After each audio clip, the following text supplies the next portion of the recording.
When I first started my fat loss journey many years ago, I learned how to count calories and protein. I was doing everything that you're taught to do. I was using apps, reading the nutrition label, and even finding out the calories to the restaurants that I would go to in advance. And I thought I was doing everything right.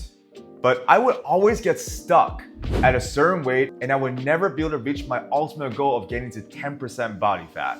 And cutting even more calories at that time just wasn't an option when I was already eating very little.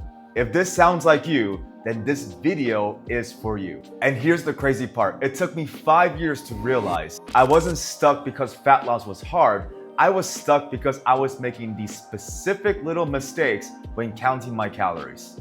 And 2 of them are really sneaky. In fact, there's one mistake in this video that could be costing you over 2,000 calories a week without you even realizing it. And in this video, I'm gonna show you the top 3 mistakes that beginners make when counting calories. And in case you're new here, I'm Wiz. I've been a trainer now since 2010. I've owned a gym now for over 10 years, and my goal is very simple. It's to make fitness simple for you. Now, let's not waste any more time. Let's get into the video. The first biggest mistake is using apps and Google. Have you ever not known the calorie count to a certain food because it did not come with a nutrition label? And so you decided to Google it? The problem with this is that apps and Google are not 100% accurate.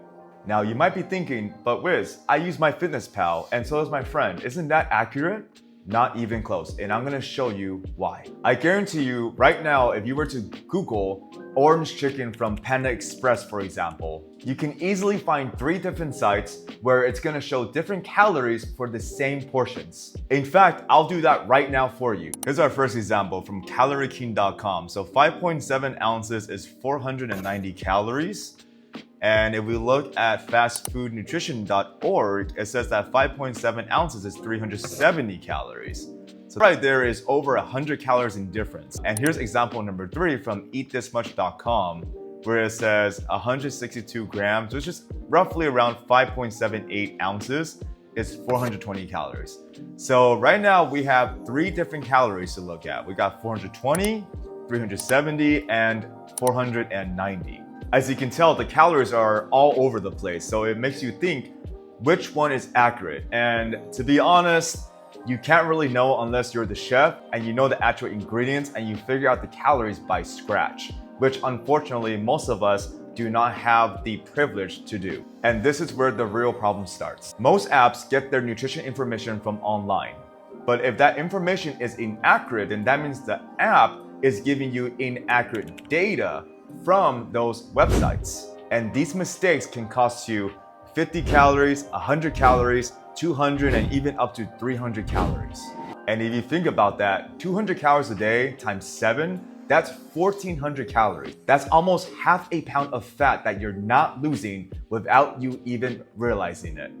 And to avoid these mistakes, you want to opt for whole foods, such as an orange. An orange is an orange. 15 ounces is 200 calories, no matter you buy it from Albertsons, from Walmart, from Ralph's, it doesn't matter. That's one of the things that you can trust Google on is whole foods, because whole foods are less likely to fluctuate in calories compared to foods from outside like Panda Express. And the second type of food you can opt for is packaged foods that come with their own nutrition labels. So this is basically almost everything you can find at the grocery store that has a nutrition label on it. So that's mistake number 1 handled. But here's the thing, this next mistake is even sneakier. And once you learn this, you'll never look at nutrition labels the same ever again.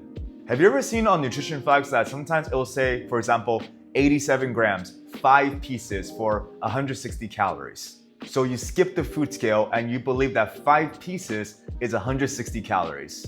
And honestly, why wouldn't you? The label literally says 5 pieces. It should be that simple, right? I did this all the time because it's so much more easier just to pick out 5 pieces than get the scale out and weigh it out. But one day I noticed when I weighed out the 5 pieces, it didn't come out to 87 grams. It ended up being 110 grams. And that's an extra 40 calories. And I was eating about 4 to 5 servings of these nuggets every single day. So that was an extra 160 to 200 calories that I wasn't accounting for. And the scary part is this happens all the time. Not just sometimes, not just with certain brands. This happens almost with every food that you're eating that goes by tablespoons or by pieces. Which brings me to the next one, tablespoons. So we're all familiar with peanut butter. Peanut butter is another great example. On the label, it says that 32 grams or 2 tablespoons is 190 calories. And it is incredibly sad when you do an actual 2 tablespoons of peanut butter. It's most likely a lot less than you're used to, which also means you've been doing more than the standard 2 tablespoons. And if you're a classic peanut butter lover like myself and most of my clients, you're most likely doing 1.5 or even maybe double. And that's an extra 190 calories from one food. These mistakes can easily cost you hundreds of calories throughout the whole week. The solution here is super simple. Avoid counting by pieces and avoid using tablespoons. Only go by the grams that the nutrition label tells you. And if you think the second mistake is sneaky, wait until the last one. This is the one that made me question if counting calories even works at all. This last mistake is probably the reason why most people don't believe counting calories work. And that's trusting the calorie count from restaurants and fast foods. Now I know what you're thinking, but the restaurant has the calories listed right there on the menu. Yeah, they do. And here's why that means basically nothing. The FDA allows food places to be off by their calorie count by up to 20%. And in my opinion, I feel like sometimes they're off by almost 30%. For example, I can 100% guarantee that if you go to any kind of Italian restaurant where they're serving pasta, that if you go into the back where the chefs are, none of them are weighing out the pasta they're serving you. And if they're not weighing out the pasta, what else are they not weighing? And if you don't weigh it, you don't know, you're guessing. It's super easy to go to a restaurant and one day you order food and on the same plate you get more on one day and then on the second day you get less. It depends on who's serving you that day. You will never ever get the same identical weight of a plate of food at any restaurant because they don't weigh things. It's almost like a calorie lottery and you're playing it every single time you go out to eat. For example, me and my wife, we love going to Outback Steakhouse and we always order the steak and the potatoes. And most of the time, we get these giant baked potatoes. On their nutritional guide online, it says that their baked potato is 340 calories. But I kid you not, we actually bring our own food scale to Outback Steakhouse. And I remember I weighed my potato one time and it came out to 13 ounces. And in case you didn't know, 9 ounces of potato is around 200 calories. So 13 ounces is almost 300 calories of potato. If the potato by itself is almost 300 calories and the baked potato is 340, there's no way that the butter, the sour cream, the cheese is the extra 40 calories that's missing. I've seen the sour cream, cheese, and butter they serve, and it must be around 150, maybe even 200 calories. So my baked potato will come out to around 450. That's over 100 calories from what the site says. And this is only one item. Just the baked potato, the side dish, not even the main course. Now imagine multiple items. The entree, the appetizers, dessert. How many calories can all of those things be off? That right there is the biggest culprit. Remember that number I mentioned at the beginning? Over 2,000 extra calories a week?